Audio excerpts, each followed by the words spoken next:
Target talk में आप सभी का बहुत बहुत स्वागत है। आज हम एक बेहद अहम और ऐतिहासिक विषय का डीप एनालिसिस करने जा रहे हैं, जो हर स्टूडेंट और जागरूक नागरिक के लिए समझना बहुत जरूरी है। आगे बढ़ने से पहले अगर आप चैनल पर नए हैं तो इस वीडियो को लाइक, शेयर और सब्सक्राइब जरूर कर लें। देखिए, महिलाओं के अधिकारों और उनके पॉलिटिकल रिप्रेजेंटेशन को समझना सिर्फ एग्जाम्स के लिए ही नहीं, बल्कि एक बेहतर समाज के लिए भी जरूरी है। कोई भी कानून सिर्फ कागजों तक सीमित नहीं रहता, वो जमीनी हकीकत को कैसे बदलता है, आज हम इसी को बहुत आसान और दिलचस्प तरीके से समझेंगे। आज के इस एक्सप्लेनर में हम कुछ खास बिंदुओं पर बात करेंगे। शुरुआत हम ऐतिहासिक पृष्ठभूमि और कुछ चौंकाने वाले आंकड़ों से करेंगे, फिर समझेंगे नारी शक्ति वंदन अधिनियम के असली मायने और अंत में चुनौतियों से होते हुए भविष्य की राह देखेंगे। चलिए शुरू करते हैं। तो सबसे पहले बात करते हैं हमारे हिस्टोरिकल बैकग्राउंड और उस बड़े गैप की जो महिलाओं के प्रतिनिधित्व में साफ दिखाई देता है। जरा एक पल के लिए इन आंकड़ों पर गौर कीजिए। 17वीं लोकसभा में भारत में महिला सांसदों की भागीदारी सिर्फ 14% के आसपास रही। वहीं अगर हम इसे ग्लोबल एवरेज से कंपेयर करें तो वो 26% है। ये 14% कोई मामूली नंबर नहीं है। असल में ये वो बुनियादी समस्या है जो हमें बताती है कि देश के लिए नीतियां बनाने वाली जगहों पर हमारी आधी आबादी की आवाज कितनी कम पहुंच पा रही है। अब ऐसा नहीं है कि इस गैप को भरने की कोशिशें अभी शुरू हुई हैं। ये स्ट्रगल बहुत पुराना है। इसकी शुरुआत हुई थी 1993 में, जब 73वें और 74वें संशोधन के जरिए स्थानीय पंचायतों में महिलाओं को 33% आरक्षण मिला। लेकिन इसके बाद लगभग 27 सालों का एक बहुत लंबा इंतजार। आखिरकार सितंबर 2023 में नारी शक्ति वंदन अधिनियम पास हुआ और ये हमारा 106वां संवैधानिक संशोधन बन गया। अब सीधे चलते हैं आज के हमारे सोर्स कंटेंट के सबसे जरूरी हिस्से पर, यानी इस नए कानून के मुख्य प्रावधान आखिर हैं क्या। कॉम्पिटिटिव एग्जाम्स की नज़र से इसकी टेक्निकलिटी समझना आपके लिए बहुत काम आएगा। पहला पॉइंट, लोकसभा और राज्य विधानसभाओं में 33% सीटें रिजर्व की जाएंगी। दूसरा सबसे इंपॉर्टेंट कॉन्सेप्ट है कोटे के भीतर कोटा। इसका सीधा सा मतलब यह है कि जो सीटें एससी और एसटी वर्ग के लिए पहले से आरक्षित हैं, उन्हीं में से 33% सीटें उन वर्गों की महिलाओं के लिए रिजर्व होंगी। इसे फिलहाल 15 सालों के लिए लागू किया गया है। लेकिन सबसे बड़ा लीगल पेंच क्या है? ये कानून तुरंत लागू नहीं होगा। ये अगली जनगणना और डेलिमिटेशन यानी परिसीमन के बाद ही इफेक्ट में आएगा।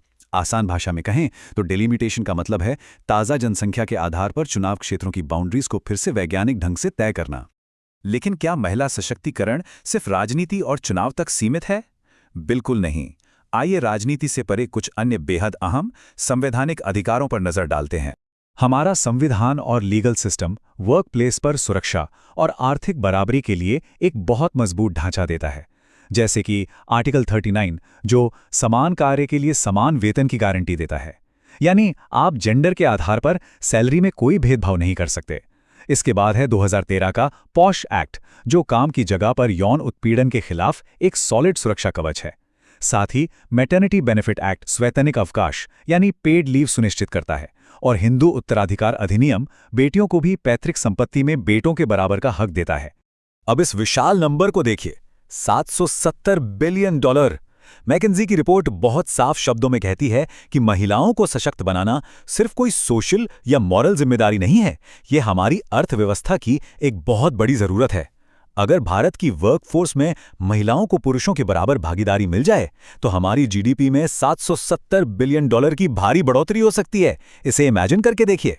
आगे बढ़ते हैं और बात करते हैं नेतृत्व की ताकत की। क्या असल में महिला लीडर्स के आने से कुछ बदलता है?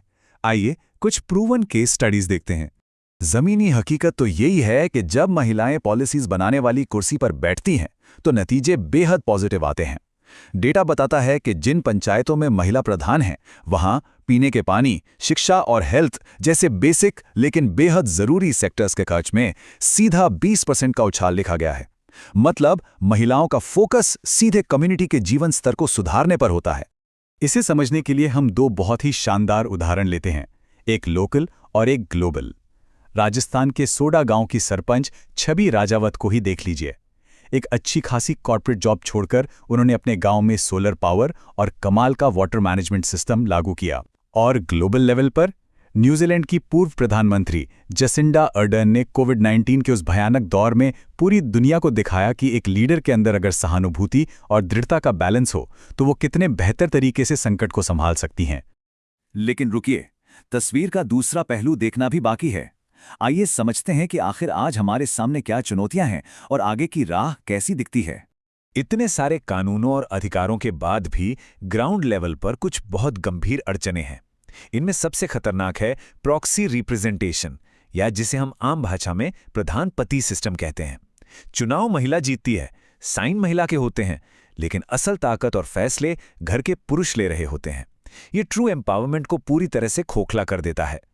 दूसरी बड़ी रुकावट हमारी वो पुरानी सामाजिक सोच है जो आज भी मानती है कि राजनीति तो मर्दों का खेल है। और तीसरी सबसे बड़ी कमी है अपने ही कानूनी अधिकारों के प्रति एजुकेशन और जागरूकता का ना होना। और अब हम आते हैं अपने आखिरी और सबसे जरूरी सवाल पर। आप खुद सोचिए, क्या समाज की सोच बदले बिना सिर्फ संसद में कानून पास कर देने से महिलाएं सच में सशक्त हो जाएंगी? कानून हमें अवसर देते हैं, एक मजबूत रास्ता बनाते हैं, लेकिन जब तक समाज की मानसिकता नहीं बदलेगी, जब तक प्रधान पति जैसे शॉर्टकट्स खत्म नहीं होंगे, तब तक बदलाव सिर्फ कागजों पर ही रहेगा। इस हकीकत को बदलना हम सबकी जिम्मेदारी है। आज के इस एनालिसिस से जुड़ने के लिए आपका बहुत बहुत धन्यवाद। अगर आपको ये एक्सप्लेनर पसंद आया तो इसे शेयर जरूर करें और ऐसे ही सीखते रहने के लिए हमारे साथ बने रहें।